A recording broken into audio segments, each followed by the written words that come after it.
Right, so welcome to the next session on the Jerusalem pilgrimage.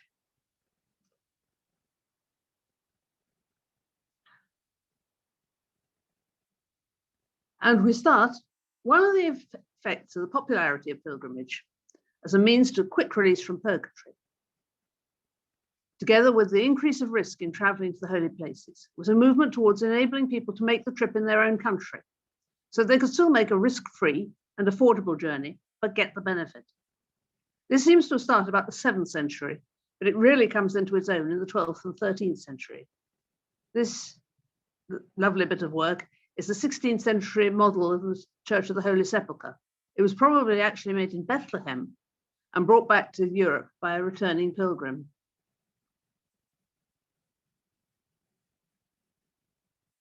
While he does not appear to have scratched his name on the walls of the catacombs, as we saw last week, one Anglo-Saxon who undoubtedly visited Rome was St. Wilfrid.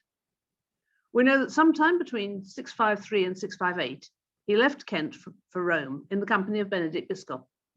This is the first pilgrimage to Rome known to have been undertaken by English natives. Wilfrid probably became a monk during his time at Rome, and it was then he would have learned of the rule of St. Benedict. Clearly, though, he visited the catacombs and seems to have been impressed. Perhaps he also visited the shrine of St. Peter below the cathedral. When he returned to the northeast of England, no doubt bringing with him relics acquired in Rome, and built his abbey churches at Ripon and Hexham, he seems to have decided to recreate the Roman catacombs beneath these churches. In Hexham today, you descend a steep staircase from the nave and find yourself in an anteroom with access to the original entrance gallery and the shrine itself. In the walls of the shrine chapel are recesses, presumably for lighting. What seems to have been in Wilfrid's mind is something that combined the catacombs with the empty tomb of Jesus. This is a computer model of the crypt at Hexham. The western staircase is a relatively modern insertion. A one-way system for pilgrims would have operated using the north and south stairs. So you came in at the north, came through into the anteroom, through into the chapel and prayed, and then out and up the southern staircase. The crypt chapel at Ripon is very similar, though here they've retained the one-way system for pilgrims, but the northern passage is now blocked. The walls of the chamber are built of carefully dressed large blocks of stone and contain 4 small recesses, again, presumably to hold lamps. There are differences between the Hexham and Ripon crypts. Both are entered from a western antechamber or vestibule, but unlike Hexham, that of Ripon is covered by a quadrant-shaped half vault instead of a semicircular barrel vault. But they are very, very similar and obviously working to much the same sort of design. We now turn to 2 domestic pilgrimage sites of the Middle Ages, which aim to recreate Nazareth, Walsingham in England and Loreto in Italy. In 1061, in the reign of Edward the Confessor, the widow of the lord of the manor of Walsingham Parva, called Richeldis, had a vision of the Virgin Mary. Mary took Richeldis in spirit to Nazareth to show the place where the angel Gabriel had appeared to her. Richeldis was told to take note of the measurements of the holy house and build a copy of it in Walsingham.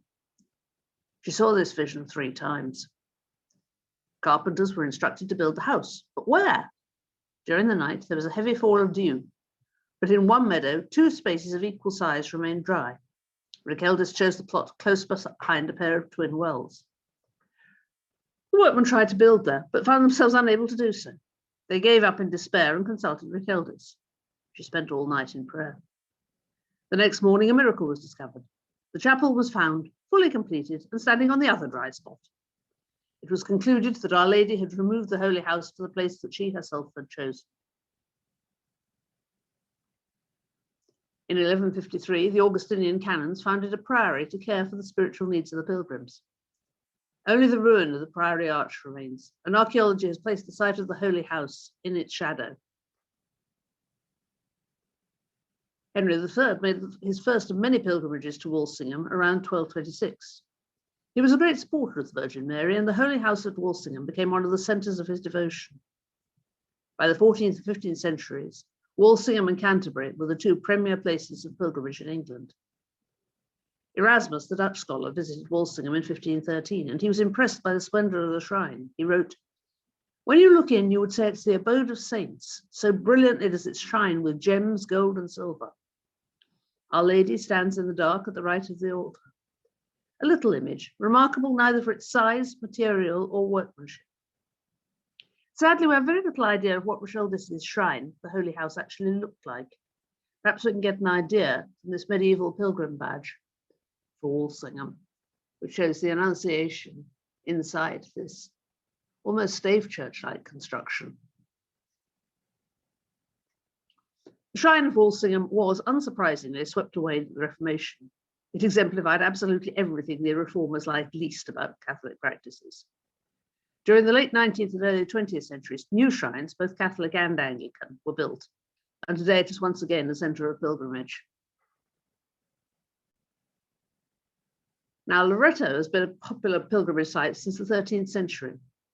According to tradition, the house at Nazareth, in which Mary had been born and brought up, the one that Rocheldis saw in her vision, was converted into a church by the 12 apostles. In 336, Empress Helena made a pilgrimage to Nazareth and directed a basilica be erected over it, in which worship continued until the fall of the Kingdom of Jerusalem. In 1291, the house was miraculously transported by angels from the Holy Land after the Muslim defeat of the Crusaders. The house settled first in Dalmatia, and then in 1294 came to rest at Loreto on the Adriatic coast of Italy and became a place of pilgrimage. The Holy House has been a pilgrimage destination since at least the 14th century. It's a plain stone building with a door on the north side and a window at the west. A niche contains the statue of the Virgin and Child, known as Our Lady of Loreto. And this photograph shows Pope Francis praying there. In modern times, the church has traced the origins of the story to a local noble family called Angelo, who were responsible for the transfer, suggesting that they saved much of the structure of the Nazareth shrine and re-erected it in Loreto, saving it from destruction by the Muslims. Excavations sponsored by the Vatican beneath the house of Loreto found coins, 2 of which are connected with the Angelo family. The lower section of the walls is thought to be original, built of regular sandstone blocks, similar to that employed by the Nabateans, while the upper section of local brick was added afterwards. Loreto is still a major centre of pilgrimage for Italians, and one of Pope Francis's recent acts was to authorize the feast of Our Lady of Loreto to the Catholic calendar. This is the annual pilgrimage to Loreto, not last year, but the year before. Last year, for obvious reasons, it was cancelled, and probably will be this year as well. So, rebuilding Jerusalem. Medieval round churches are found throughout Europe, and they're often linked with the great military orders, especially the Knights Templar. While not uncommon in the Orthodox tradition, round churches are relatively rare in the Catholic West and seem to be associated with the increase of pilgrimage to the Holy Land and with the Crusades. This period was one where there was an increasing awareness of tension between the secular and ecclesiastical powers throughout Europe. The conflict was typified by the conflict between Thomas of Becket and Henry II, leading to Becket's canonization, and Henry's unkept vow to make the pilgrimage to Jerusalem in atonement. The Eastern Church had a long tradition of building round churches, which probably derived from the pre-Christian round dome temples of the Greco-Roman world, such as the Pantheon in Rome. These domed pre-Christian buildings were originally believed to be a Roman invention, but early examples from the Greek-speaking world suggest they're linked to the Near East, as they do seem to be linked almost entirely with the cults of deities whose cult received a good deal of Asiatic influence, such as Dionysus and Aphrodite. These churches were not normally centred around the Holy Liturgy of the Eucharist, but they were specialist buildings centred around a single point of veneration, a tomb or a baptistry, like the Church of St. Constanza in Rome.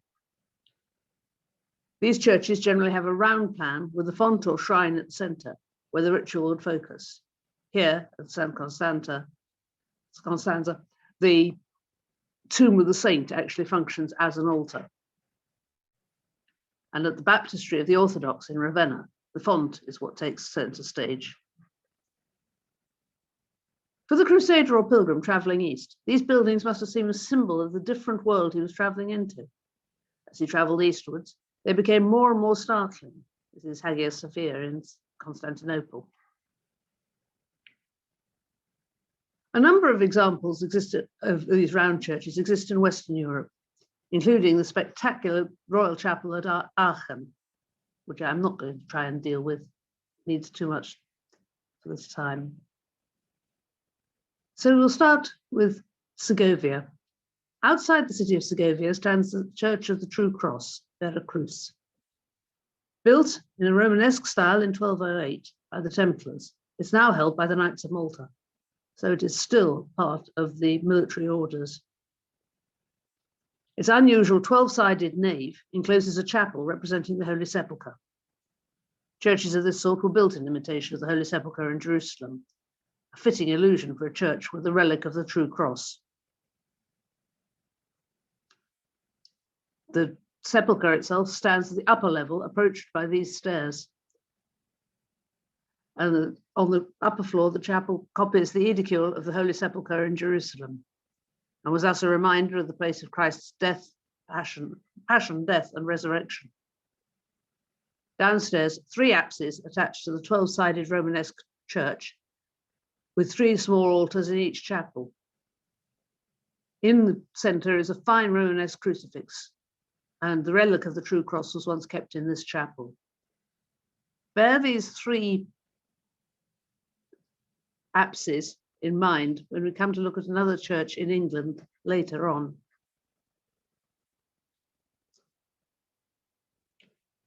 Where is Bornholm, I hear you ask? It's somewhat off the beaten track. Bornholm lies some distance east of the rest of Denmark and is closest to Sweden. In fact, parts of Germany and Poland are also closer to Bornholm than most of Denmark is, and it occupies a strategically important position in the southern part of the Baltic. 4 round churches still stand on the island of Bornholm, dating largely from the late 12th century. The Bornholm churches are of a very distinctive type. They're based around a huge central pier with a tunnel springing from it. In one case, the pier is actually hollow and contains a baptistry. They're very solidly constructed, practically fortified, with tiny windows and tower-like proportions. They're mainly divided into 3 floors, with rooms for storage or refuge on the upper 2 floors. These churches seem to be a local style developed with a defensive purpose, comparable to the Peel Towers of Northumberland, and they reflect a period of instability in the region, which would have rendered the island very vulnerable to attack. There are many arguments as to whether they also relate in any way to the round churches associated with returning pilgrims. Nilaus Church is a 12th century round church dedicated to St. Nicholas, Nilaus, and was built under the auspices of the Archbishop of Lund in Sweden. Originally designed for a defensive role, the solid structure contains a series of 13th century frescoes, and it's the oldest of Bornholm's 4 round churches. The 3-story circular structure with a diameter of 11 meters was originally unpainted, and the oval-shaped chancel and its apse were constructed at the same time as the nave. Unlike the other Bornholm round churches, whose masonry is supported by buttresses, Nilaus is solidly constructed with walls up to 2 meters thick. Originally, the church had 2 doors, one for men and one for women, and the northern women's door was only bricked up in 1973. Looking through the south men's door, one's view is almost entirely taken up by the vast central pillar supporting a ring vault. The apse, lined with limestone flags, has a high half-domed vault in which 5 holes in the form of a cross can be seen. They hide clay pots, some 20 centimeters deep, which were apparently designed to improve the acoustics. It's unusual to see acoustic jars in the ceiling, and again, we will see that again later. But the glory of this church consists of the paintings on the central pillar, dated from the 13th century. On a blue background with red and yellow ornamental fringes typical of the period, they show scenes from the fall of man.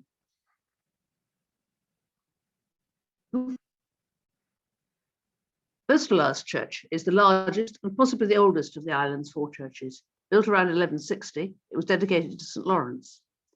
It consists of an apse, an oval chancel, a large round nave, and has 3 stories. There's evidence the church was once fortified, with the top story serving as an open shooting gallery. The roof is a later addition. Inside, the huge central pillar is hollow and pierced by 6 arches, which house the baptistry. The late 13th century paintings show a Marian sequence and the Last Judgment.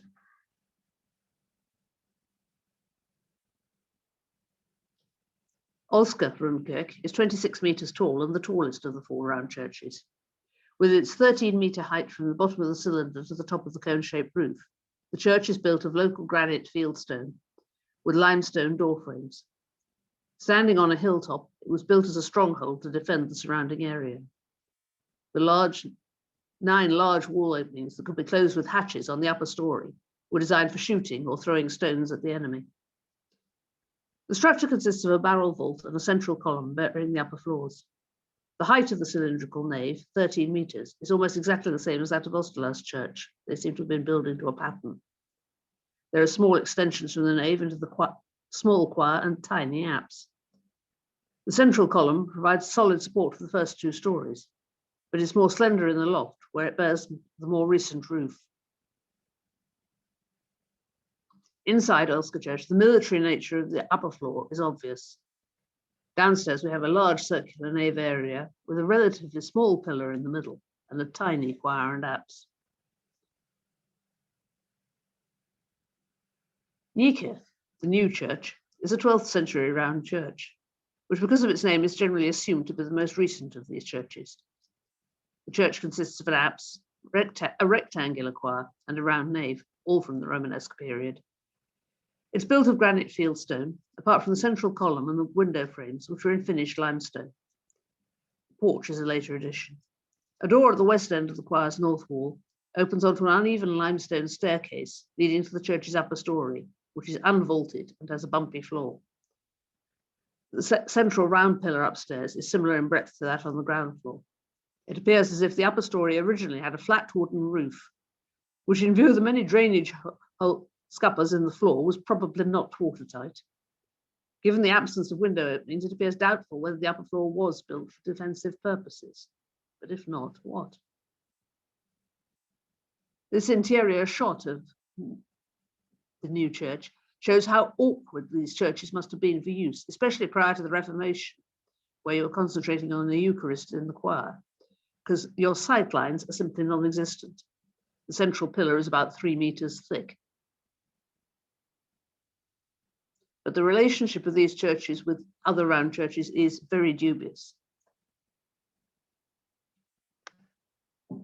We move to Neuvy-Saint-Sepulcre, which, given its name, obviously does have a relationship with pilgrimage. The construction of the original church at Neuvy seems to have been finished about 1026, and it was dedicated to St. James the Great, the patron of pilgrims.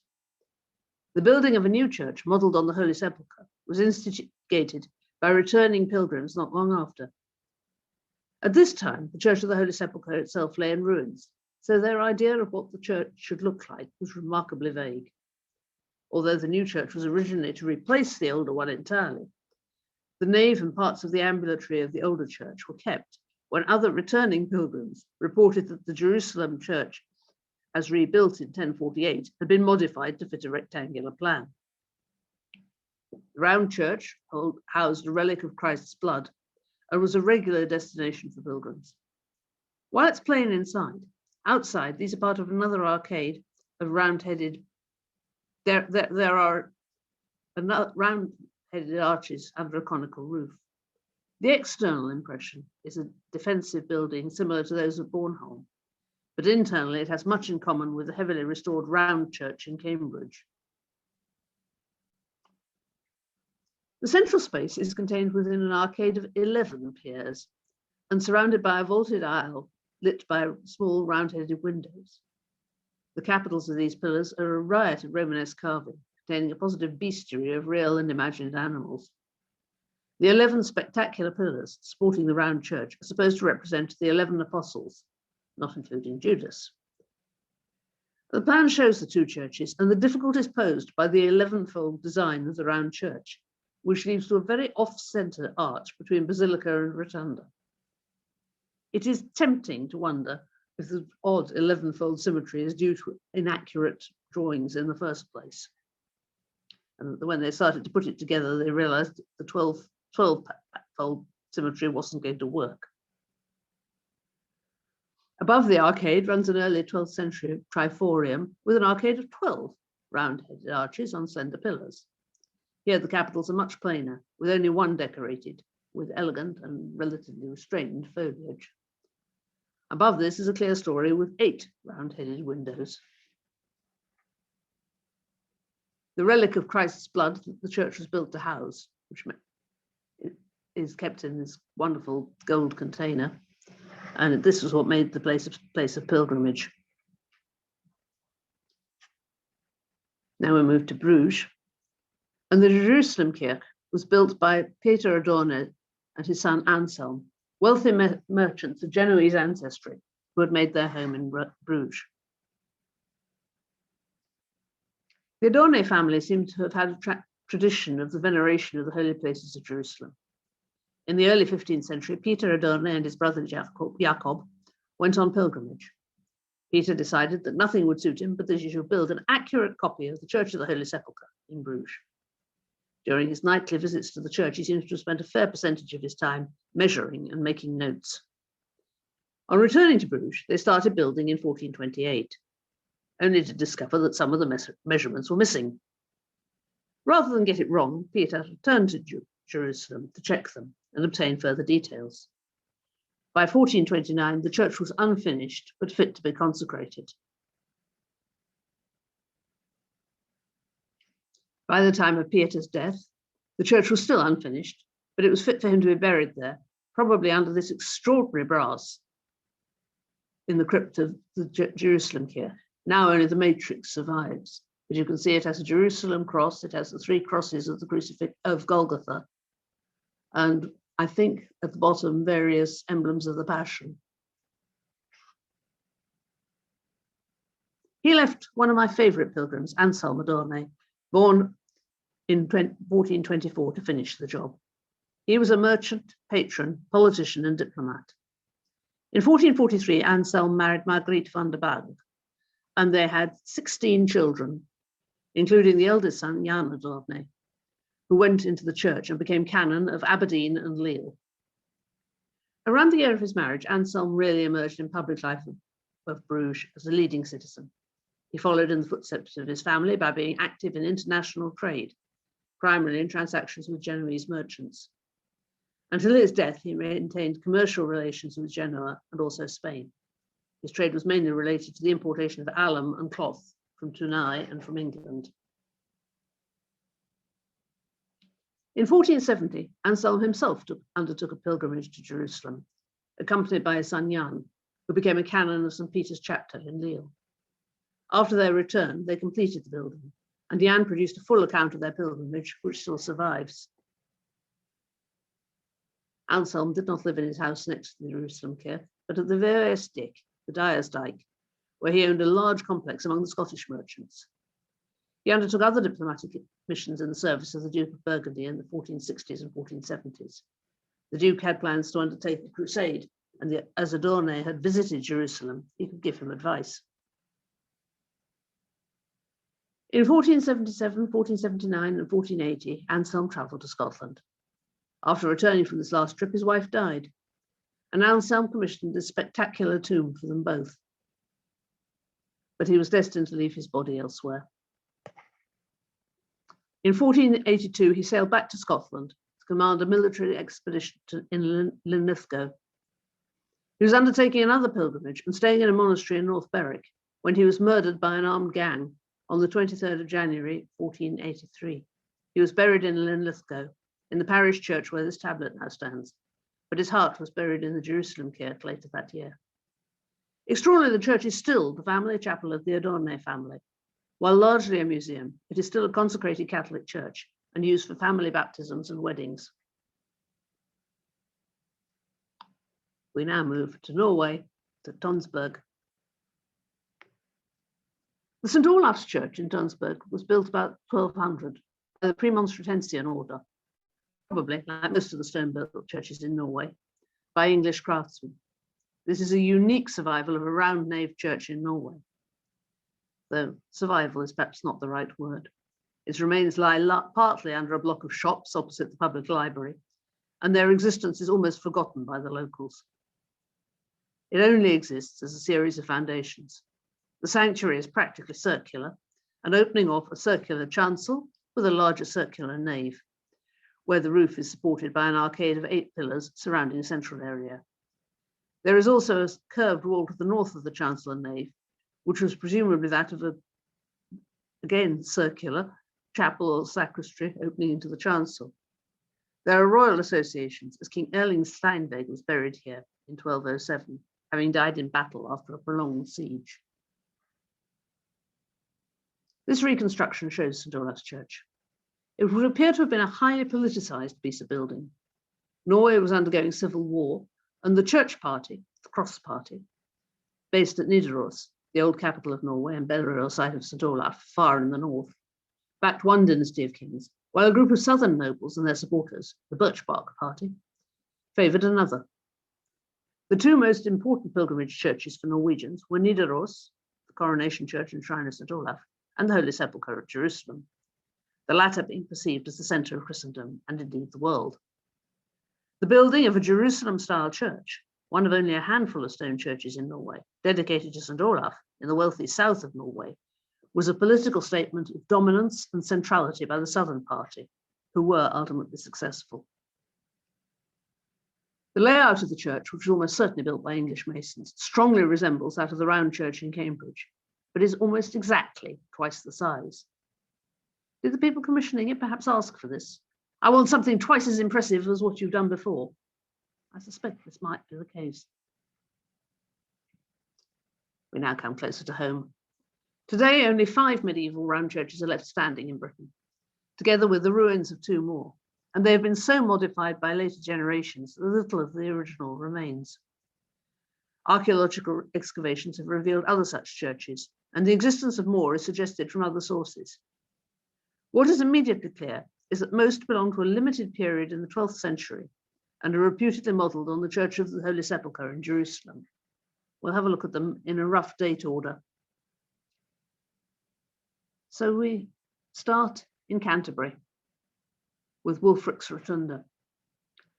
Excavations at St. Augustine's Abbey, Canterbury, in the early years of the 20th century, revealed the plan of an earlier church with a round interior through an octagonal exterior plan. The inner ring consisted of 8 massive piers, and the round nave had a diameter of approximately 54 feet. This structure, known as Wulfric's Octagon, seems never to have been completed. Wulfric became abbot in 1047 and sought leave to build a new church to link the pre-existing churches of St. Peter and Paul and of Our Lady. Papal consent obtained, he demolished the east end of the former and the west end of the latter and set about building this noble church. It's likely he intended it as a mausoleum for St. Augustine, modelled on structures like Santa Constanza in Rome. Unfortunately, Wulfric died of an illness, attributed by many to the wrath of Our Lady for demolishing half her church, and it stood unfinished until demolished by Abbot Scotland about 1070. But it does leave some very, very impressive remains. The earliest of the surviving round churches is Holy Sepulchre, Northampton, a parish church with no links to the military orders, founded about 1110 by Simon de Senlis, Earl of Northampton, after returning from crusade. From the outside, the church looks like a confident 19th century rebuild of a medieval foundation, typical Giles Gilbert Scott of the 1860s. Then you notice an odd bulge. The outer walls of the original round nave and the great pillars that supported the triforium and clerestory remain. 4 of these pillars have round abaci, perhaps the earliest in Britain.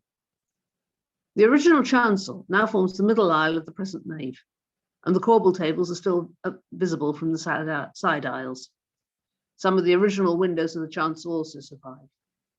A stone bench ran round the nave wall, a fragment of which survives. A north aisle to the chancel was built towards the close of the 12th century to form a chapel dedicated to St. John the Evangelist and Thomas of Canterbury. During the 13th century, another north aisle was added, and a south aisle in the early 14th century. So the church expanded massively. In the late 14th century, the West End tower was built and the circular nave remodelled. Pointed arches replaced the original round ones. Throughout the medieval period and into the 19th century, the church was continually extended and modified and tweaked until the original nave became little more than the baptistry.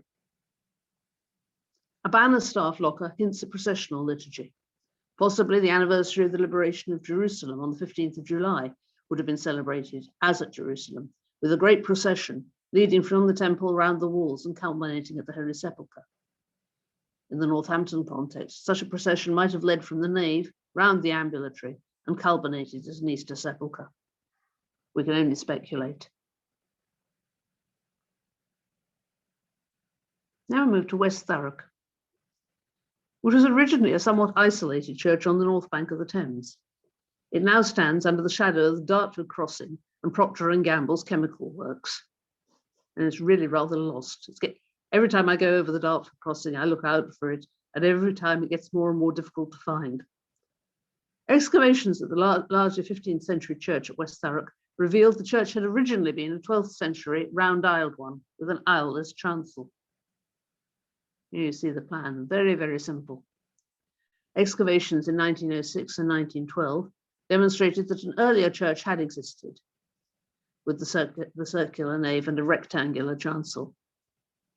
The 79 excavation showed the first phase comprised the round church and rectangular chancel, dating to the 12th century. Only one fragment of medieval pottery was found in a stratified context, which is probably no earlier than 1100. So probably this was the first church built on this site. The circular nave was taken down late in the 15th century and the west tower built in the centre of it. After the excavations of the 1970s, they found the foundations of the circular nave. They were left exposed and consolidated, so they can still be seen. The church is sited on what may once have been an island in the river, close to a crossing reputedly used by medieval pilgrims to Canterbury. There is no suggestion of any link with the military orders, and the small round church was probably provided for passing pilgrims. In style and scale, it bears a strong resemblance to the remains of the chapel at Dover, which we will come to soon. In Cambridge, the land for building Holy Sepulchre Church, now generally known as the Round, was given by Reinald, Abbot of Ramsey, to the otherwise unknown Fraternity of the Holy Sepulchre between 1110 and 1130. These were probably a small congregation of Augustinian canons, but it is possible they were a pilgrim confraternity similar to the later confraternities of Jerusalem pilgrims formed in the Netherlands. It was probably originally a wayside chapel for pilgrims, but became a parish church fairly early. It had an aisled round nave about 41 feet across and a small chancel. St. John's College was built in 1511 on the site of the suppressed Hospital of St. John the Evangelist, and Pesner suggests that the proximity of the Hospitaller Foundation of St. John may relate to the choice of shape for the church. The church is of rubble, faced with barnac stone, ashlar, and it owes much to Salvin's reconstruction of it. The pyramidal roof, supported on a plain corbel table, is his innovation, but most of the rest of the restoration is probably fairly accurate. During the 15th century, a belfry was added to the nave, and the windows were remodeled, while the north chapel was rebuilt. These engravings show the church before Salvin got to work on it. The 15th century bell chamber with a crenellated top is faintly reminiscent of the Bornholm churches.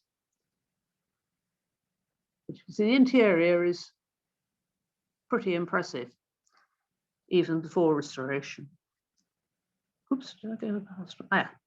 The nave has a much restored 12th century arcade of 8 round-headed arches supported on heavy cylindrical columns with scalloped and fluted capitals. The triforium has very solid cylindrical pillars. and each bay contains 2 round arches on slender shafts, all surmounted by a round arch, while each bay of the clerestory has a round-headed window. 1842 saw Salvin restore the round to a 12th century style, and his rebuild of the chancel and north chapel with old materials. The south aisle and vestry were also added. This was the first round church I ever met when I was a child in Cambridge. It was then an active and very low parish church, and I remember going there once when a friend of my father was preaching. It left an indelible impression, in the most literal sense. The nave was covered with coconut matting. No kneelers were provided because they did not kneel. As a serious 7-year-old, I regarded this as positively heretical and knelt where one was supposed to, incidentally shaming my father into doing so too. My knees were imprinted with the texture of the matting for weeks. I've never forgotten it. Now, however, the parish has outgrown the building and uses the Church of St. Andrew the Great nearby. The round is now a Christian heritage centre. We move right across the country to Ludlow, and in Ludlow Castle stand the remains of St. Mary Magdalene Chapel. This round nave chapel, built in the early 12th century, possibly by Gilbert de Lacy, to serve the needs of the castle, is irregularly placed in the inner bailey. It almost looks as though it's been dropped in there. After a prolonged struggle for the inheritance of the castle, lasting most of the anarchy, Gilbert was ultimately successful and captured the castle in 1153. He probably built the circular chapel in the inner bailey to deliberately mimic the churches of the Templar order, which he later joined. He ultimately left for the Holy Land, leaving Ludlow in the hands of his sons. This is the ruins of the circular nave survive, while excavations revealed the existence of a rectangular chancel with an unusual polygonal sanctuary, which were replaced by a larger chancel in the 16th century. The walls of the chapel are lined with arcading in alternating mouldings, and a bench seat runs round beneath the arches. The west doorway has 2 orders of shafts with scalloped capitals and zigzag mouldings similar to those of the triple-ordered chancel arch, and the blind arcading lining the interior. The building was crenellated, suggesting that its round form may have been adopted for defensibility rather than because of a link with pilgrimage or crusade, though the temple church where defence is unlikely to have been an issue is also crenellated, as you remember at some point was the round church in Cambridge. The defensible structure would link it with the solidly constructed round churches of Bornholm, and it's worth considering that Ludlow was at best a sensitive area so close to the West Marshes. Moving to a yet further extreme of Britain, we move to Orphea on Orkney. During the early period of Norse rule, Orphea on the south coast of the mainland of Orkney was a centre of power, and in the late 11th or early 12th century, when the Crusades were in full swing, the Orphea Roundkirk is thought to have been built by Earl Håkon. It was dedicated to St. Nicholas, patron saints of sailors and of pilgrims. Originally, it consisted of a circular nave just over 6 meters in diameter and an apse. The apse remains today, along with a small section of the nave's east section. Later descriptions suggest the nave was dome-like, with a central opening for light, with walls about 16 foot high, perhaps recalling a miniature version of the Pantheon in Rome. The church survived, almost complete, until the middle of the 18th century, when sections were pulled down and the stone used to construct the new parish church. The replacement did not last long, and no trace survives today. The only evidence of its construction is the churchyard that still surrounds its ancient predecessor. According to the Orkney saga, after the slaying of St. Magnus and Egilsey, Earl Håkon assumed complete power, seizing control of all Orkney. It's perhaps not surprising that the man responsible for the murder of the beloved Magnus, around whose remains strange tales of miraculous happenings were already beginning to circulate, was having trouble with his conscience. The saga explains that as a penance for his terrible crime, Håkon decided to undertake a pilgrimage to the Holy Land. Possibly he visited the church in Bethlehem and commissioned the wall painting of St. Canute of Denmark, which dates from about this time. Certainly he visited Jerusalem and the River Jordan, where he and his men competed in swimming across the river and tying knots of rushes to the trees on the other side. On his return to Orkney, he is said to have instigated the construction of the little church on his estate, as a reminder of his pilgrimage. Incidentally, it's possible that an Eastern influence can also be seen on the 14th century west doorway to St Magnus Cathedral in Kirkwall, where the use made of alternating coloured sandstone voussoirs echoes the alternating black and white voussoirs of much Islamic architecture. To return to Orthia, it's mentioned in the church is mentioned in the Orkney-Inga saga, which also tells us that the Earl's drinking hall stood close by. There was a great drinking hall at Orthia, with a door in the south wall near the eastern gable, and in front of the hall, just a few paces down from it, stood a fine church. On the left, as you came into the hall, was a large stone slab with a lot of big ale vats behind it, and opposite the door was the living room. The saga goes on to recount a number of violent incidents and deaths that took place within this drinking hall. It would appear these savage bouts of drinking were often interrupted for brief visits to church. The saga says, they kept drinking till vespers, and when the Earl went out, Svein Aslevson walked ahead of him, but Svein Breaststroke stayed behind, still drinking. A runic inscription was found during the demolition of the 18th century church that replaced it, and this probably comes from Hawkins Church. It seems to read, there is not a church good, pleasant as. The rune forms used suggest a date from the late 12th century, so it may well be a dedication inscription for the round church. We now move to Bristol, and in the ruined 14th century Church of the Holy Cross, otherwise known as Temple Church, and it stands over the buried remains of a 12th century round nave church built by the Knights Templar. Nothing shows at ground level of the original circular church, but its form did influence the development of the later church. With the aerial view here, it's in 1960, its foundations were excavated and its plan marked out inside the later church. You can see going through both the nave and the aisles, the rounds. And you can see the similar chancel pattern to Segovia. There's the triple chancel. Seems to have been something of a hallmark for Templar buildings. The Templars' church was built on land outside the city of Bristol, granted to the order between 1120 and 1145. In 1313, the church, known as Holy Cross, was transferred to the Knights Hospitaller. And major building works were underway by 1390, when money was left for a tower for the new temple, Holy Cross Church. The present nave dates from this period, and it must have been at this time that the circular nave was demolished. In 1541, the possessions of the Order of St. John were confiscated, and Bristol Corporation successfully petitioned for a grant of temple lands and the advowson of Temple Church. The notorious Leaning Tower of Bristol rises to 114 feet, and the lower two stages were built about 1390. Work was stopped because the tower started to lean. When it appeared to stop, the top stage was added in about 1460 and was built in what was then vertical.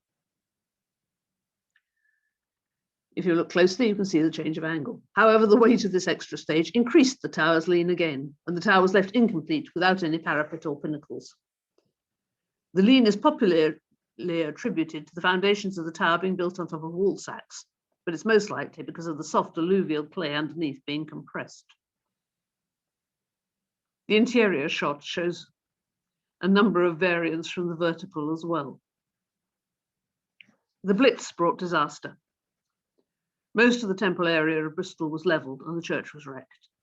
Amazingly, the wonky tower survived. While the arcades were left standing, they were far too dangerous to be left and were quickly demolished. The ruins today are in the care of English Heritage, and as such became the first English parish church to be taken into ownership by the then Ministry of Works. The Blitz has enabled the site to be excavated, and the plan of the former Templars' church laid out in the turf. Sadly, these days, there's no public access to the interior of the church.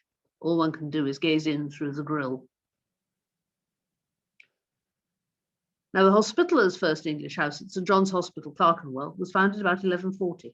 And while nothing remains of the church above ground, excavations have revealed a round nave church. The interior ring of piers left only a robbed out sleeper foundation, so the number of piers is uncertain, but 8 is a likely reconstruction. The abacus of a small cairn stone capital suggests the presence of a triforium, while a very weathered attached column base hints at external blind arcading. The chance of at least 3 bays was probably apsidal, though subsequent remodelling makes this impossible to prove. It was built of Reigate stone ashlar and may have had shallow pilaster buttresses. Under the chancel lay the crypt, which was built without footing trenches straight onto the floor of the crypt cut. There's a masonry bench around the 3 sides of the crypt, and it is to this level that the stone stairs from the nave descend. The final few steps were presumably of wood, as they don't survive. The window openings are round-headed, with the heads cut from 2 pieces, and was surrounded by a border of red paint. The vaulting of the roof had stucco decoration and red paint on the ribs. The benches, an integral part of the structure, could have seated about 40 people, and there is no sign of an altar or liturgical furnishing. Possibly the crypt was designed for use in the vigils accompanying initiation into the order. And it's also possible that in the metaphor of the church as the Holy Sepulchre, this crypt represents the empty tomb. The second phase of development took place around 1185, when Bishop Heraclius came to dedicate the church. The chancel was demolished and a major expansion of the crypt was undertaken. The primary crypt was extended eastward and a dais for an altar installed. Further chambers were constructed on either side of this chapel, the 2 westward ones being backfilled to enable burials in the new chancel. The remaining southern room seems to have been a secondary chapel with a piscina, while of the other 2 northern rooms, the eastern one seems to be an anteroom for what appears by its extremely substantial structure and protected access to be a treasury. The crypt survives and is still in use today. Above the crypt, a new and splendid aisled chancel was constructed. The style was Burgundian Cistercian and extremely avant-garde for England. The cairn stone piers were clustered, and while the bases do not seem to have been painted, their striking capitals were a riot of lavish and expensive colour. Their highly unusual design seems to be based on the date palm, with bunches of dates set between the rather plain leaves, perhaps an allusion to the Middle Eastern theme. Alternating lobes were painted in azure and vermilion, with detailing in blue-black, navy blue, and gilding applied on a buff ground. The vault responds were similarly showy, with paintwork in white, purple, vermilion, azure, and ultramarine, together with gilding. The vault ribs were painted in vermilion and white. This chancel was certainly not built on the cheap. The use of vermilion and ultramarine as pigments for painting stonework is extraordinary. These were normally only used for manuscripts on the grounds of cost, and quite sparingly at that. The round nave stood till about 1280, when it was demolished to make way for a narrower and probably rectangular nave, together with a number of new chapels. Many changes took place to the church, which now dates largely from the early 16th century, but is still an integral part of the headquarters of the Order of St. John of Jerusalem, known today as the parent organisation of St. John's Ambulance. The Pilgrimage Association of the building continues to this day. Set into one of the steps up to the altar in the crypt is a smooth, grey, square-shaped stone fragment, shown here being studied by a visiting archaeologist. Nearby is a framed dedication. Upon this paving stone, countless thousands of pilgrims have knelt and offered their humble prayers to God at Bethlehem, for it forms part of the paving where the manger is reputed to have stood in the grotto of the Basilica of the Nativity. The old paving stone was worn away by the knees of pilgrims, and the remains were taken up when the paving was renewed by the Palestine government in 1931, and I rescued the only piece of any size. All the rest of the pieces were thrown away in the fields after I'd selected this portion. The stone is surrounded by a frame of olive wood grown in the Holy Land and made up in the Holy City of Jerusalem. E. Keith Roach, Knight of Grace, District Commissioner of Jerusalem, 1926 to 1943. So, still rebuilding Jerusalem. The hospital's first English house at St. John's Hospital, Clerkenwell, was founded about 1140, and shortly followed by the foundation of this little round nave church near Dover, on the cliffs at Dover. The foundations were discovered during excavations of 1854 of a circular nave about 27 feet across with a rectangular chancel. The assumption seems to have been made that this was a Templar foundation, and it's possibly the Church of the Templars in which King John surrendered his crown to the Pope's legate on the 13th of May, 1213. However, it's more likely to be an earlier church built before the Templars moved to Temple Ewell. Alternatively, and perhaps more likely, the close similarity to the round nave church at West Thurrock, which has no links with military orders, but does stand beside a pilgrim route where it crosses the Thames estuary, suggests the possibility this was a wayside shrine for pilgrims before they undertook the Channel crossing on their way to the Holy Land or to give thanks on their return. Probably the most famous of all the round churches is the Temple Church near Blackfriars in London. The Knights Templar, founded in 1118, built their first English preceptory, including the Old Temple Church in Holborn, about 1135.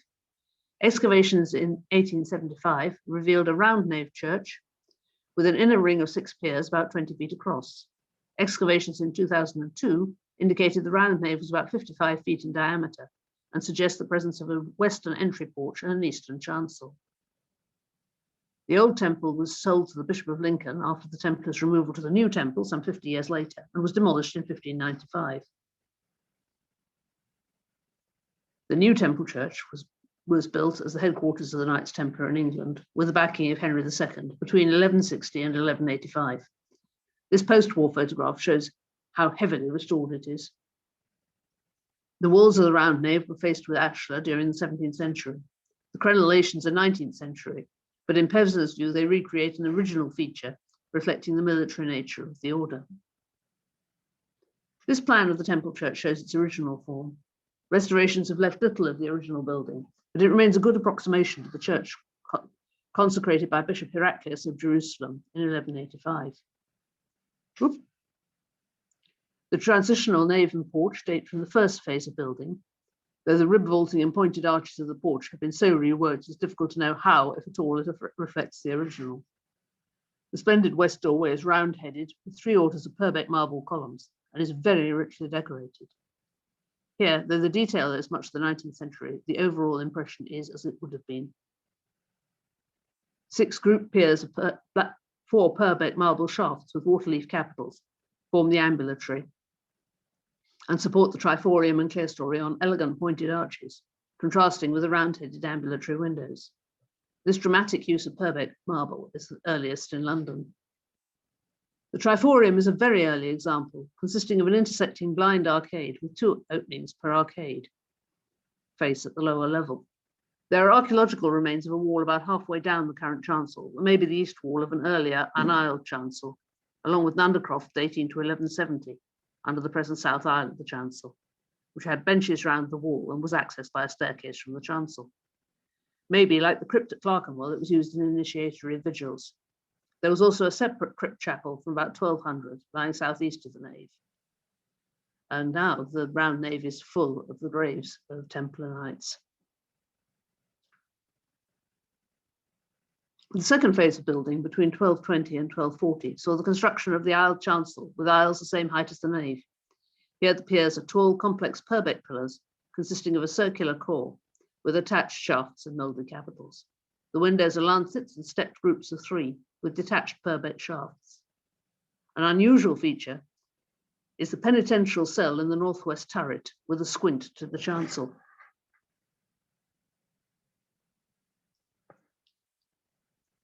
The early 13th century tower at Temple Brewer in Lincolnshire is all that remains of an important Knights Templar preceptory church. When the order was suppressed in 1312, it was held by the Hospitallers until the dissolution of the monasteries, when Henry VIII granted it to the Duke of Suffolk. From that time, it gradually declined until today only the southeast tower remains standing. Local tradition recounting that Cromwell shelled the buildings during the Civil War. Crop marks of the Precinct buildings, together with a former settlement lying to the southeast, are visible on air photographs. Samuel Buck's drawing of 1726 shows part of the nave still standing and appears to show the survival of the crypt of the chancel. By 1774, only the tower was standing. It was excavated twice, first in 1833 by the Reverend G. Oliver, and again in 1907 by St. John Hope. In 1908, St. John Hope, a leading medieval archaeologist of the period, organized extensive excavations on the site. The first phase was the church with a round nave with a ring of 8 columns. To the east was a rectangular chancel of 2 bays with an apse at the east end. Below this lay a crypt, which may be the feature shown in the 1726 engraving. The second phase dates from the later 12th century. A porch was constructed at the west end. The apse was removed and the presbytery extended, 2 further bays to the east. Later towers were extended to either side of the extended presbytery. A similar arrangement was adopted at the nearby Aslakbury preceptory. The northern tower survived as foundations, but the southern tower remains to its full height. In the ground floor room of the tower is a rib-vaulted chamber with windows on 3 sides. A spiral staircase in the corner leads to an upstairs room. This fragment of interlaced arcading is clearly not in its original setting. It's tempting to think it may be from the triforium of the round nave. All that remains is the southeastern tower, but archaeology has given us this reconstruction. And computer-generated reconstructions of the nave and the chancel and chapel give an idea of what it may have looked like inside. Now, Garway in Herefordshire was established as a preceptory of the Knights Templar during the reign of Henry II. After the suppression of the Templars, it passed into the hands of the Hospitallers.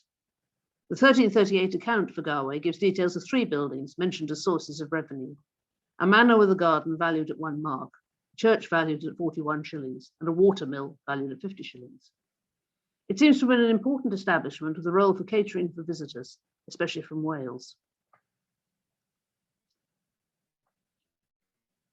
The original church had a circular nave, the excavated foundations of which are now exposed on the north face. It was replaced by a conventional nave during the late 13th century. It's likely it was rebuilt when the Hospitallers acquired Garway. Often former Templar properties experienced episodes of decay and dereliction between the suppression of the Templars and the acquisition of the property by the Hospitallers. It seems possible that when they took over, the Hospitallers had to replace a derelict and impractical nave. Apart from the footings of the nave, the main feature to survive from the original church is the magnificent chancel arch. This combines typical Romanesque mouldings with Islamic influences.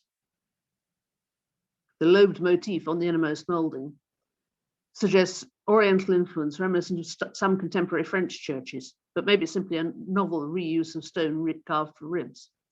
However, the overall appearance closely resembles arch detail from the Church of the Holy Sepulchre, Jerusalem, as well as crenellations on the Al-Aqsa Mosque. Though now linked to the Hospitallers' nave, the tower of St. Michael's Church was freestanding until the 17th century. Anyhow, we now move to Little Maplestead, founded by the Hospitallers around 1186, after the Fitz-Audlin family granted both the village and the church to them in 1185. However, the current church appears to date from about 1335. By 1463, the hospital was leased out, though a Hospitaller chaplain continued services there until the dissolution in 1540, when it remained a parish church. This is the only 14th century round church in England, presumably derives from a previous church, but no earlier foundations were found during the 19th century underpinnings. It has a beautiful, beautiful west door, and the engraving shows it before it all got clogged up with whitewash. A massive screen originally separated the nave from the chancel or knight's choir, while the apse was separated off to form a vestry, lit by a slit window in the apse, and while a small triangular roof window lit the chancel altar. It's probably because of this strange arrangement the apse survived when liturgy required an altar against the east wall of the chapel. And you can see that this weird window arrangement in this engraving. The elegant circular nave is supported on 6 columns, each of 3 filleted shafts separated by keels. The pointed arches of the arcade are of 2 orders, as are those linking the pillars with the outer wall, and there are 4 windows with a reticulated tracery in the nave. The last built round church in Britain is at Notre Dame de la Clarté in Jersey. This very late pre-Reformation example, designed as a place of pilgrimage, is the circular and subterranean Jerusalem chapel built about 1520 under the east end of the small 12th century church. Both the church and the chapel mark a much older site, being built on and into the mound of La Hugre-Bie, a large, well-preserved Neolithic passage grave.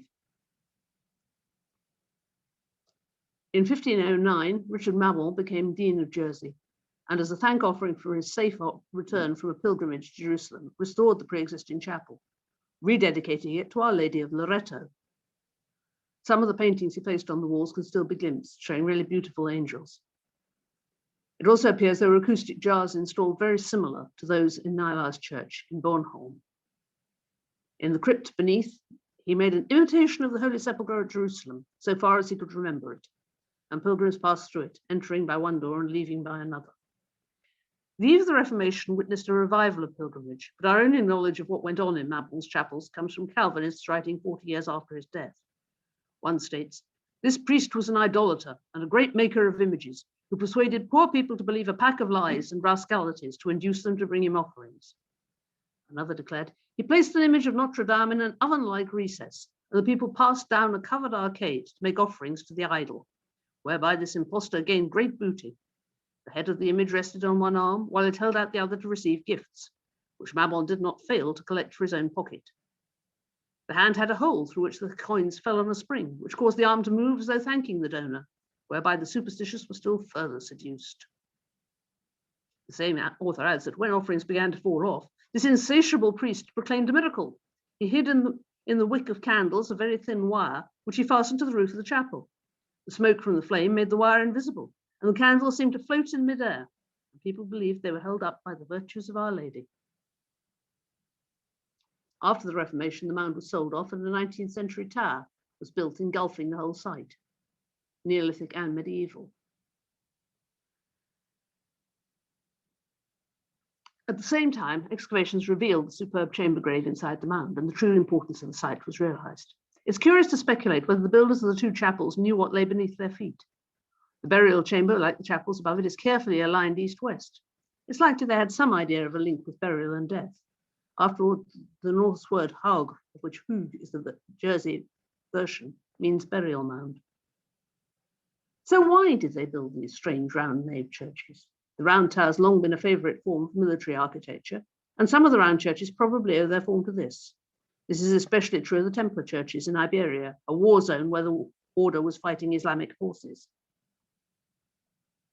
On Bornholm, it's fairly clear the primary purpose of the round plan of the churches is defensive, given several come with upper rooms and galleries designed for shooting from. And in the absence of any obvious link with pilgrimage or crusading, and considering its location in a castle, it's tempting to align the Ludlow Castle Chapel with these sites. Apart from these, the majority of these British Jerusalem churches were built by the two great military orders, the Templars and the Hospitallers. In this context, they may have served a variety of purpose. They were, of course, primarily designed to depict the purpose of the orders and to function in their practices. The round naves may well have functioned as chapter houses, and it seems likely the crypts under the chancels of the two headquarters churches at Temple and Clerkenwell were used for initiation rites. Of course, they also made a clear statement of temporal and spiritual power. In the case of the small churches, for the members of the orders, who must be assumed to have joined God to serve God in the holy places, they must have served as a reminder for their vocation and a reassurance they were still doing God's work, even if they were on a rural range at the back of beyond. Equally, the strange round nave churches, so clearly unfit for normal liturgical use, must have emphasized the otherness of these powerful landholders to the surrounding community. Some of the smaller churches built by these orders do seem to have been directly part of the order's primary purpose, to protect pilgrims. The small church at Dover, built by the Templars and later maintained by the Hospitallers, seems to have been provided for pilgrims on their way to and from Jerusalem. A few churches seem to have been built by other orders or confraternities. We're not certain what sort of body the Fraternity of the Holy Sepulchre was, who built the round church in Cambridge, but it was probably originally a wayside chapel for pilgrims. Some of the churches were quite straightforwardly a statement of political power, like St. Olaf's in Tonsberg. And often there is a political statement being made about centrality and the relationship of crown and church. Henry II is prominent in financing the building of the new temple, and Heraclius' visit to dedicate both this church and St. John's Clerkenwell is aimed primarily at persuading Henry to lead a new crusade. Henry's response is to fulfill his promised pilgrimage by bringing Jerusalem to England.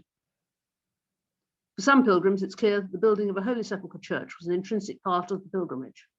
It was the culmination of the experience and a perpetual reminder of the voyage. It may well have served too to avoid the letdown that we find recorded by Felix Fabry after his return from his first pilgrimage. In the case of Harken's church at Orpha, it also seems to have been intended as part of his atonement to God for the murder of Magnus. While this may have been part of a personal experience, it was undoubtedly also a political act, aimed at distracting attention from the church on Egglesay, which was fast becoming a pilgrim destination in its own right. The Adornay family also clearly saw the building of their church as a prolonging of the pilgrimage, to place Jerusalem at the heart of their family in life and in death, as well as placing it at the heart of the city where they played such an important part. These churches remain something of an enigma. Clearly, they spring from the great movements of pilgrimage and crusade that dominated the 12th century and make use of an architectural language speaking not only of the holy places, but of war, kingship, and power. Their roles range from royal churches to wayside chapels, but they share one common purpose: to replicate the holy places of Christendom a little closer to home.